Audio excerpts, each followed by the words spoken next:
Good morning, everybody, and welcome to the channel. This is Mr. R, and today we are going to be attempting a new challenge here on the channel. So stay tuned. Make sure you hit that subscribe button. We're on the road to 1,000 subscribers. We're hoping to get there by January 20th, so we don't have too long to go. Please go ahead and hit that subscribe button. Help me out on the way to that goal, and we'll get going with the challenge here. So if you read the title of the video, and probably the thumbnail, I'm sure you're aware that this challenge is going to be a starting room challenge here on CITADELLE des Morts.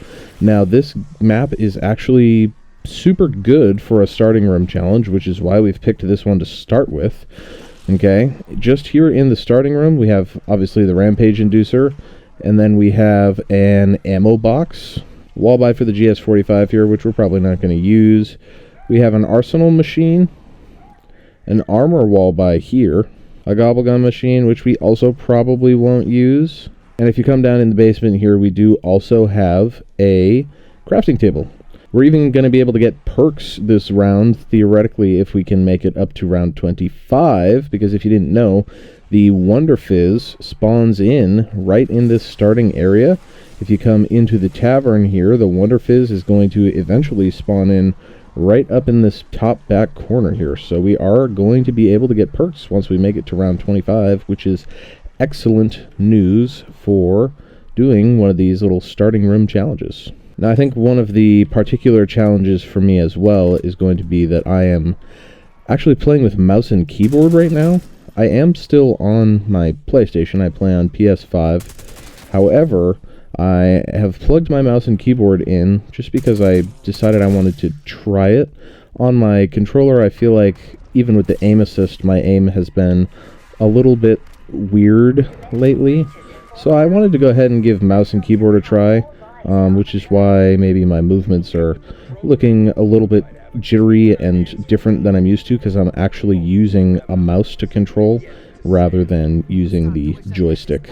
So for this challenge, I haven't really instituted any particular rules other than that we have to just stay in the starting room, which is going to be fairly straightforward, of course. The only real challenge in this is that we can't get Pack-a-Punch. And I say the only challenge. It is a pretty big challenge because theoretically we're going to experience some pretty quick fall-off on these weapons.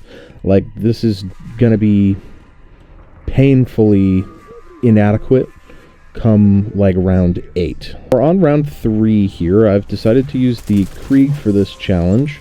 I like the Krieg a lot, actually. I've been using it quite a bit, and I've seen some speedrunners. Freckleston is using it a lot, and Mr. Rafflewaffles is using it a lot. And I have found some pretty good consistency with it so far. I'm actually liking it quite a bit, so it's going to definitely stay on my loadout for non-camo grinding runs of the game for quite a bit here.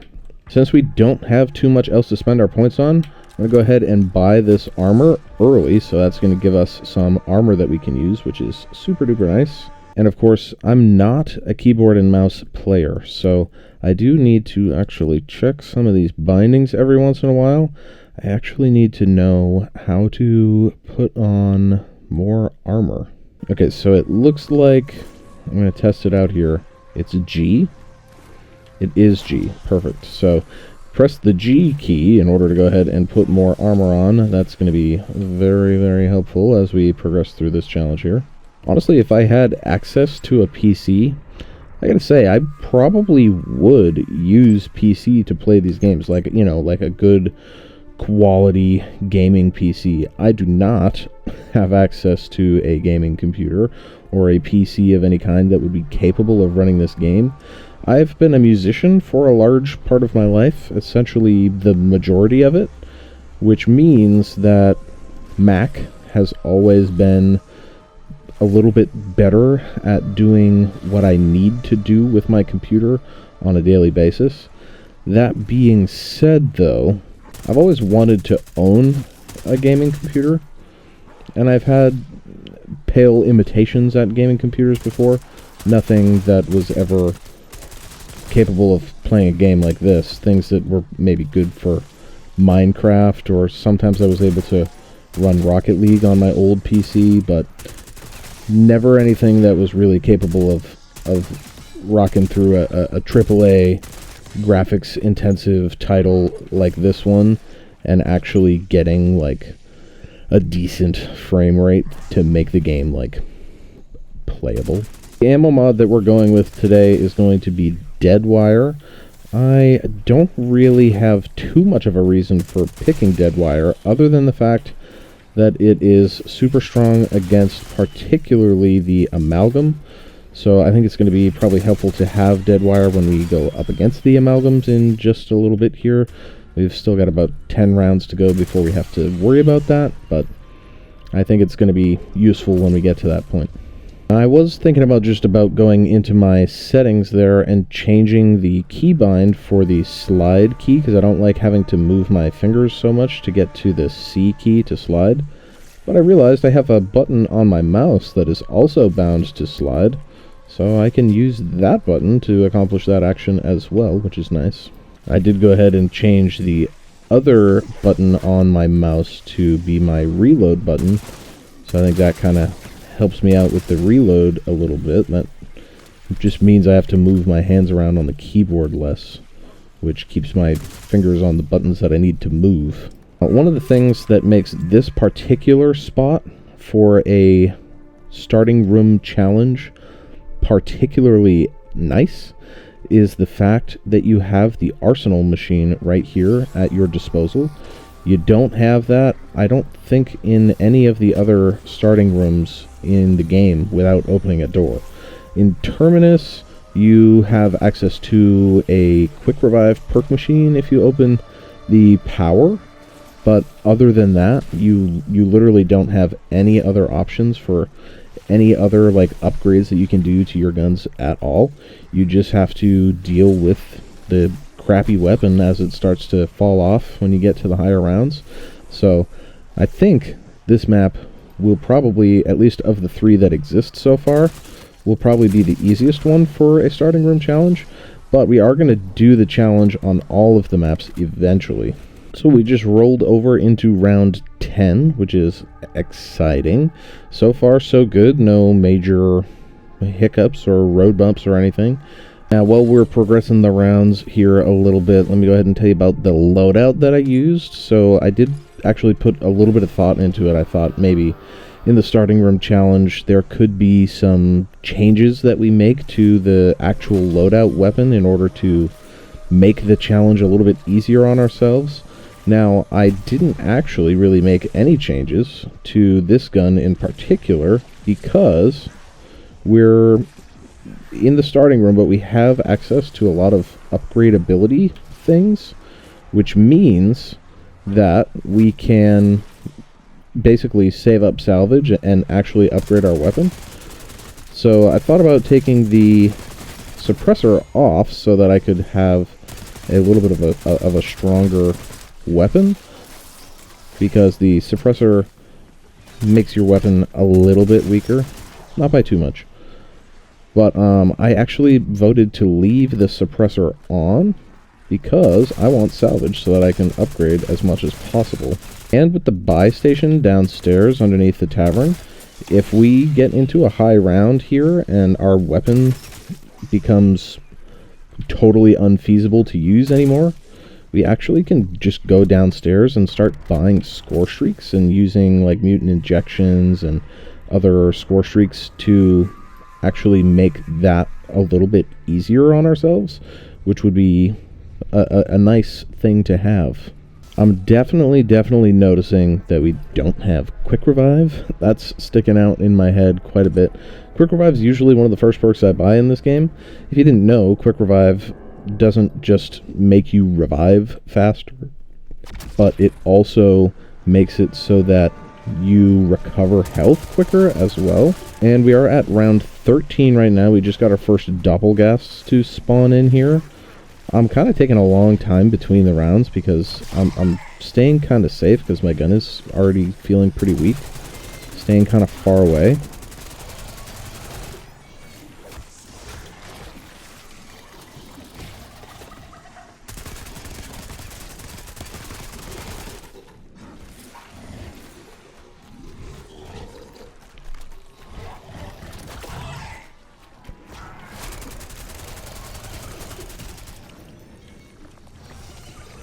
So far, I will say, with the keyboard and mouse, my aim definitely feels cleaner.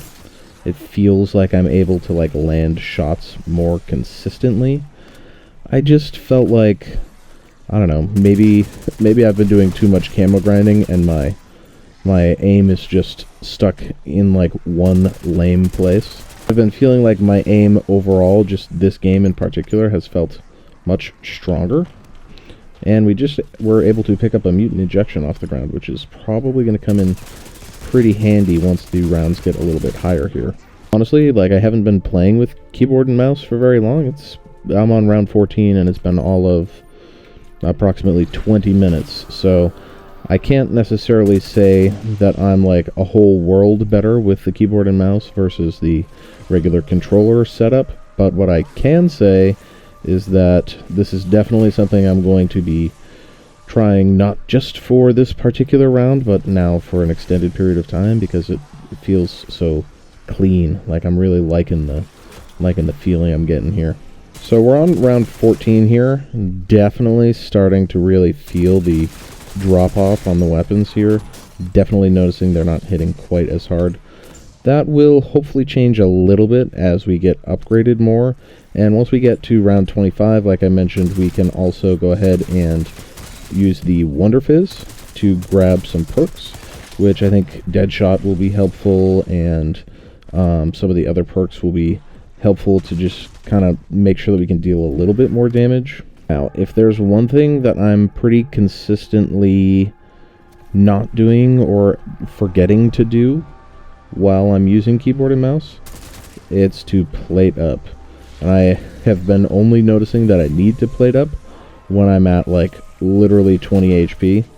So that has not been great, but I think that's just like something I'm going to have to get used to. I got so used to now just plating up every 4 seconds on standard controller input, because you have the ability to do so. Why wouldn't you plate up? But I think with the keyboard and mouse, it's going to take me a little bit of getting used to. And I think the button is kind of far away from me. I don't really like to take my fingers off of the movement keys if I don't have to. So I really feel like I need to like change that keybind to something that's a little bit easier to reach. So I just realized I've been like saving nukes every time they come up for the end of the round. But since I'm trying to progress the rounds, and I don't really necessarily need points for anything on the map at all right now, it's actually a better idea to just grab the nukes as soon as they pop up so that I can basically finish the round as quick as possible. So we've got our first amalgam in, and I think this is going to be the point where we really start to notice that our gun is pretty weak, because that amalgam is going to take us quite a few bullets to really take down. And honestly, we're going to have to buy ammo at least once, because we're almost out anyway. I feel like we might have to buy ammo twice just to take this amalgam down. It is really soaking up the bullets, but it's not too bad. It's definitely manageable, so long as he doesn't heal up too much. That's the second complete magazine that I've used on this amalgam. Gonna have to go and buy another ammo crate, but not really a problem because we have plenty of funds right now, because we're not really buying anything. There we go, we finally took him out. It was a little bit of a process. So something that I am curious about on keyboard and mouse, and I'm sure that there's a million of you that already play keyboard and mouse and already know the answer to this question, but something that I'm curious about as somebody who's never really played with keyboard and mouse before is, what does Deadshot do for you other than give you a bit more damage, right? Because one of the major benefits that you get from using Deadshot with a controller is that your aim assist just auto aims in towards the head instead of, you know, the body like it would normally. But with KBM, you don't have aim assist. So I'm wondering exactly what the like big benefit of it would be, because usually the first couple of perks that I buy on any map are Quick Revive, Jug, and then PhD, which isn't available on this map. And then after PhD, it's usually Deadshot. So, you know, so far so good, actually.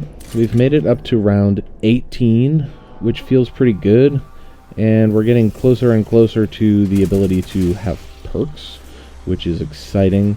Right now, again, starting to feel a little weak. I just upgraded to purple rarity on this, so it's going to be as good as it can be for now. Of course, if it was Pack-a-Punched, it would be doing like 3 times the damage, and we're on round 18, so we'd probably be at least on tier 2 Pack-a-Punch by now. But without the ability to reach the Pack-a-Punch machine, stuck in the starting room here, I think that we're just about in as good of a position as we could possibly be right now. Just a quick check-in. Of course, nothing particularly out of the ordinary is going on right at this exact moment, but we did make it to round 20, which is not too shabby, not too shabby. Now, we are, of course, getting a few doppelgasts to spawn in here and there. They are kind of beating us up now, and we now have a doppelgast and an amalgam, which is no bueno. And there's our first down. I guess good thing I started recording, so we could actually capture that on the video. So what I'm going to go ahead and do here is I'm going to use my first mutant injector so that we can actually go ahead and take these guys out with the mutant injector, hopefully, and save ourselves from having to take it down right now. Having 2 of these guys in at the same time is definitely not helpful for us in any way, shape, or form. And we took that round down like it was nothing. So we're in a bit of a sticky situation now, and hopefully this isn't the end of the run here, but we do need to go buy a self-revive, and we're not really in a situation where we can do that right now at the start of the round. So I'm hoping that we can hoard these zombies up a little bit, and then run down here and grab a self-revive pretty quickly. Yes, we can do it. Doppelgast is right on our tail at the moment, so we made it out. The Doppelgast is still going down pretty easy right now. We're early in the game, so, you know, it's nothing crazy. But we got another score streak here, so we're going to go ahead and use this chopper gunner. That should make this round a little bit quicker. And we're getting close to 25, which means that we can get perks real soon. Not quite yet, but we're almost there. And that surely at least cut this round in half, which is great. Okay, I'm not sure if I actually said this or not, but I'm pretty sure a second ago I just said that I was on round 23. I'm not. I'm on round 21. So far 21 complete rounds, starting round 2022. Starting round 22, and we've only gone down once, so we're in pretty good shape. We've got a bug round coming up here. While I'm going through this bug round, I just want to talk about this idea, this challenge in the first place. The reason that I did this challenge in the first place is because, honestly, when I first loaded into this map, I thought this would be a good map to do a starting room challenge in. And that's kind of where the idea came from. But I'd love to do this challenge on the other maps as well, and I'm going to. On top of that, I'd also like to open up the floor to you guys a little bit.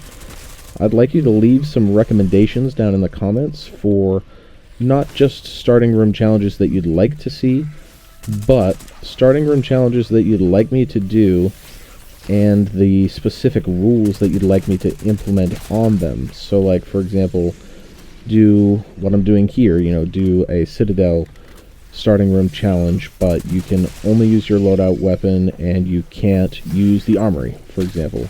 Or you can't use the crafting table, or no score streaks, or whatever. I want some more rules, and I want the rules to be decided by you guys so that this is maybe a little bit more interesting for you. So we're on round 23 right now, and I will say I just started to notice a really significant drop-off in our weapons. Like, this round is taking a long time. Our weapons are doing pretty minimal damage right now, and we do have an amalgam in, but I'm not really focused on him right now. Just killing the zombies, I feel like I'm doing nothing. My gun feels so useless. And on top of that, I feel like our salvage drop has slowed down. I feel like I'm not getting as much salvage, which is definitely not helpful because I need to get this thing up to legendary so I can get a little bit of a damage buff. We just had a nuke drop from that parasite, which is actually huge. That takes out so many of these zombies. Gives us a second to focus on the amalgam. There are probably going to be some more zombies that spawn in this round, but give us a second to just put a little bit of energy into the amalgam, try to get him out of the picture. I guess one major benefit of having not pack-a-punched at all is that our ammo for our weapon is like super cheap. I have put about 3 entire magazines into this amalgam, and he's getting close. He's got maybe like a quarter health left, but he needs to go down. Okay, so it took probably literally close to 5 minutes to take out that amalgam, if you can believe that. But he's down. I've got just 1 zombie left this round, which is going to put us on round 24, which is only 1 round away from 25, meaning that we're very, very soon going to be able to get our perks, which is hopefully going to help us out a little bit. Okay, so we just went down again. The parasites are really giving us a run for our money right now. We gotta take out these parasites like immediately as soon as they spawn in, because for some reason I feel like they're doing a ton of damage. Now, I did see in the patch notes that the parasites got a little bit of a buff actually, but I thought that that was for higher rounds and not for the lower rounds. If I could say one thing about the new special enemy, the Doppelgast, I would say that it moves very, very quickly. Like, especially without stamina, there are a lot of times where it is just right on me, which I am not a huge fan of. I just remembered that because I have a bajillion points, I can actually just come in here and repair my armor on the wall, which is something that would have been nice to remember a while ago, because especially right now that I'm not killing zombies very quickly, it would be very nice to have access to armor on a regular basis. We are at 4 HP right now, so hopefully we can recover a little bit, because we may go down for good if we don't. We're going to run through the basement here and hopefully grab a self-revive and not die while doing so. Hopefully no zombies are standing right here, and they all are. I'll tell you what, Jug and Quick Revive are about to be lifesavers. Our gun is literally doing nothing right now, so I am going to actually use a grenade.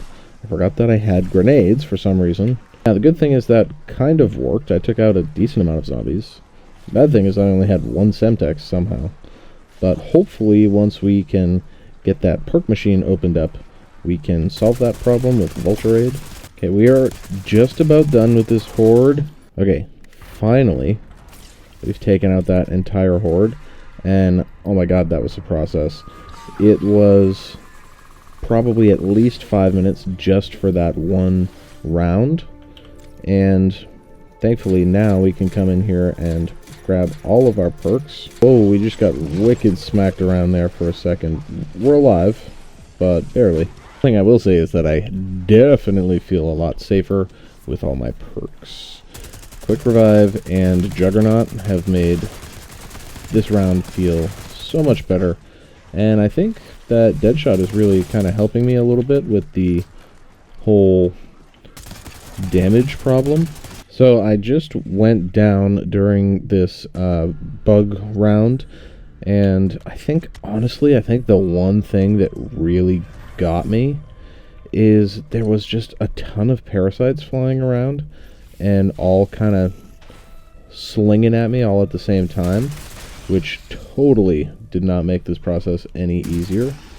I gotta buy my perks again, but I have a pretty good stockpile of money, so I'm not super worried about it. Okay, so that's it. We just went down on round 28. Honestly, what did it was the last round where I went down during the bug round, stupidly. And then this round, I was getting amalgamed, and I was getting doppelgasted at the same time, which kind of did it for me. We did make it to round 28 though, which I'd say was not that bad. Now, just to kind of review exactly what went on during this game. So we got about 974 eliminations, 7 specials, 3 elites, so that's specifically the Doppelgast, and the Amalgam. We made it to round 28 and we went down 3 times. It's not too bad. This says bad beat, but that's just the blueprint that we were using for the Krieg here. So we only gained about 34k XP, which doesn't seem like very much, but that's because the round XP sort of caps around 21, so you're not really gaining too much XP past that. I'd say all in all, for basically minimal setup options, we did decently well. I think we could have made it a little bit higher if we maybe had a weapon that was doing a little bit more damage, but really around that like round 25, 28 area, we really were just starting to fall off and totally lose the ability to get kills with our weapon, like, at all. It was not doing anything by the time we got to like round 26. Anyway though, y'all, thank you very much for watching. This has been Mr. R. Again, comment down below if you have any ideas for different types of challenges that we can add to this starting room challenge idea. We're going to do starting room challenges on all the other maps as well, so that we can kind of run the gamut on the maps and kind of figure out what rooms are best for the starting room challenges. Let me know down below if you have any recommendations for that. Make sure that you go ahead and hit that subscribe button, like the video, comment, all that good stuff. We're looking to get 1,000 subscribers by January 20th. We've got like a month and a half to do that, and I think we can do it. The channel's been doing pretty well the past couple weeks, so definitely go ahead and hit that subscribe button. Stay tuned for more. Check out the live streams. See you soon.